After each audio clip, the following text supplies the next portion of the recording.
So Bishop William Murphy turned his church into the club on New Year's Eve as he played Walk It Out and Swag Surfing. I'm not going to play the music of the videos because of copyright with YouTube, but you can see they wilding in church. You know what I'm saying? Totally out of order. But this was his response to all the people that obviously had a problem with this. If you can't out-soul win me, shut your mouth.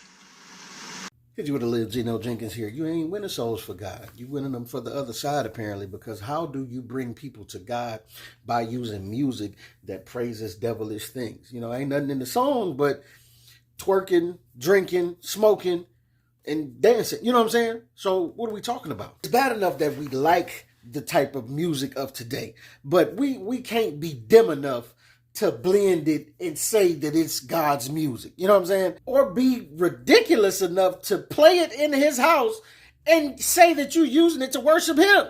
No, it's two separate things. Let's go to my man Nick Jones, who plays the video of Dietrich Haddon, a gospel singer, I guess, who is a defender of this ridiculousness. Shout out to my brother, Pastor William Murphy, and the entire Dream Center Church in Atlanta, Georgia. You guys know how to bring in a new year.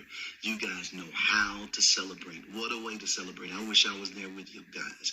The Bible says there's a time and place for everything under the sun. I don't think that verse means that at any time it is okay to sing the praises of the devil in God's house. And surely that was the time to celebrate, to dance, to shout, to cry, to laugh, just have a good time. And that was the place, the perfect place to keep people out of trouble. They weren't in a club acting up. They weren't somewhere on the street cutting up. See, the problem is they bringing the club to the church. And it wouldn't surprise me sometime in the future if a pastor put a full bar in there and a stripper pole in the corner just so they could make it easier for them to so-called worship God.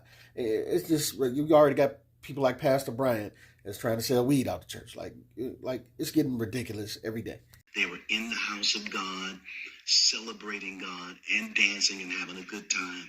Good job, Pastor William Murphy, because you know who you are called to. You know the congregation that God has assigned to you. And you know what it takes to keep them excited about being in the presence of the Lord and being in the house of God. And that was the appropriate time to walk it out, because you're going to have to walk this thing out this year by yourself. There's going to be times when you have to navigate through it, swag and serve, just making the gospel relevant to the culture. This is why y'all need to listen to Pastor Jennings a little more. There is no reason that the gospel or the church should be acclimating to this culture of this day. It's already ratchet enough. If anything, the ratchetness is supposed to come out of the people as the people acclimate to the word of God. The word is the word, man. There's no reason we should be trying to bend the church's knee to fit what the world is doing. People that are judging are in violation of Romans chapter 14. I can give you many scriptures, but let me just give you 14. The first verse, it says, don't jump all over people the minute they say or do something that you don't agree with. It's not us that don't agree. It's God and the Bible that doesn't agree. See, because you want to hold people to this whatever rules and regulations that you have, and you want to impose or enforce that on everybody else. Be careful of that judging spirit. You'll be jumping on a lot of folk. Be careful. It reminds me of David's wife, who sat and watched him dance in the presence of all the people, and she had something negative to say. You shouldn't have been dancing before the Ark of the Covenant. And she got her behind cursed, because she should have been dancing with him.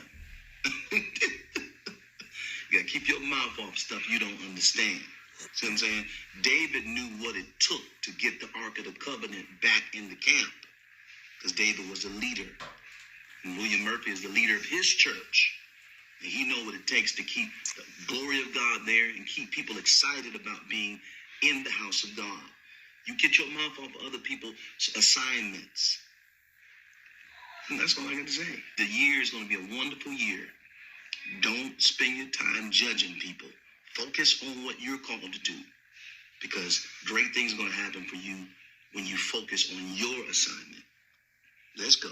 So if you ain't religious, then this video might not be for you. But then again, it might, because people that aren't religious took notice to this video, to this pastor, in the reckless manner that he's behaving and leading this church. Like, they noticed something is wrong with this.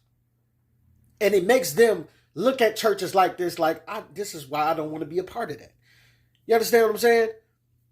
Because you can just look around America. You got women twerking all in the choir stand and coming to church looking like they came from the club and this, that, and other. And then you have church folk egging it on in the way that they sing their religious songs. Everybody, it's more about a show than it is about praising God. Fashion show. Entertainment. As long as you go to church and feel good, then everything is good. That's why people is twerking and doing all this stuff in the choir stand and all of this. That's why you have this video, swag surfing in church and all of this. And you only really see Christians trying to blend this two lifestyles together. Like, you don't see Muslims, the Nation of Islam, acting this way, twerking all over the place. They women is covered up. Men is in suits and this, that. You see people carry themselves differently.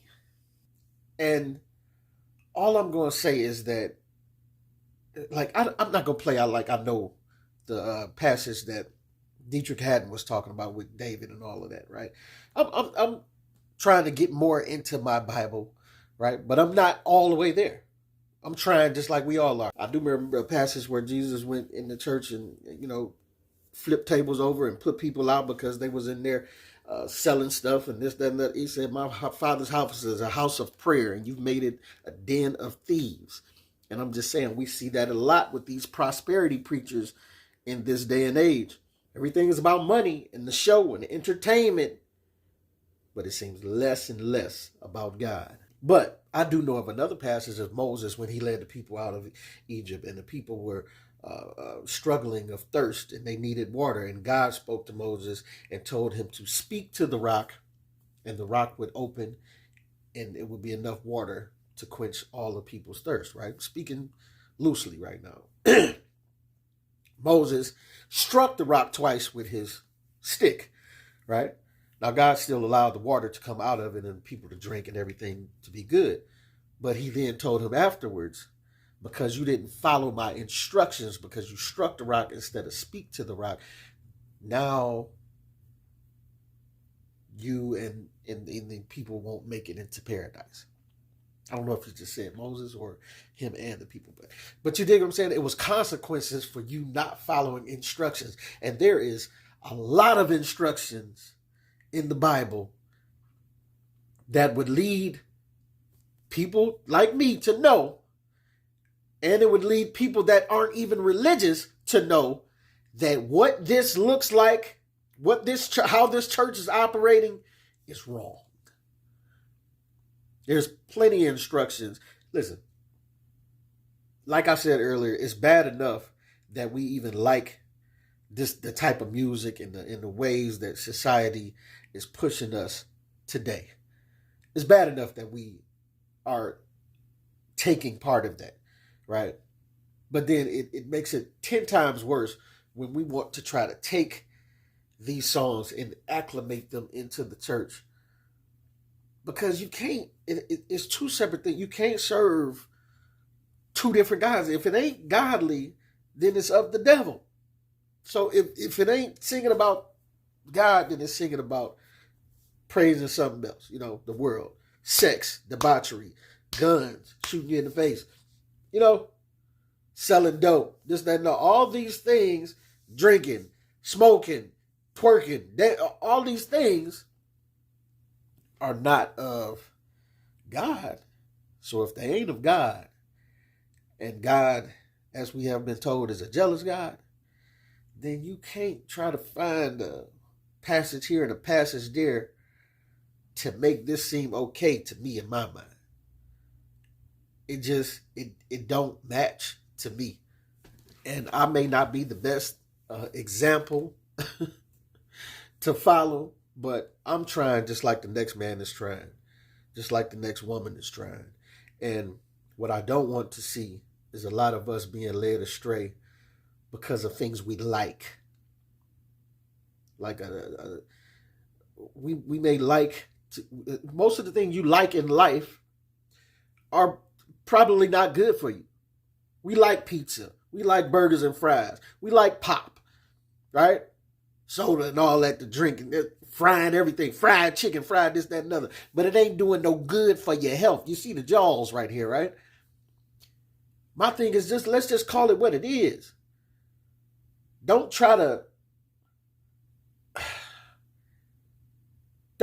justify eating fried chicken and fast food and all this stuff and try to find a way to say that it's healthy, because a doctor is going to tell you that is false. And I'm saying the same thing with God. Don't try to do all the devilish things that we have been doing. We grew up like this, you know, acting a fool and whatever. And that's cool, because it's a fight to be better. But I'm just asking, let's not try to blend all of those things that we know that are not of God. Let's not try to take that into the church and say that it is. But this your boy P Camp. Let me know what you think, what you don't think. Get at your boy.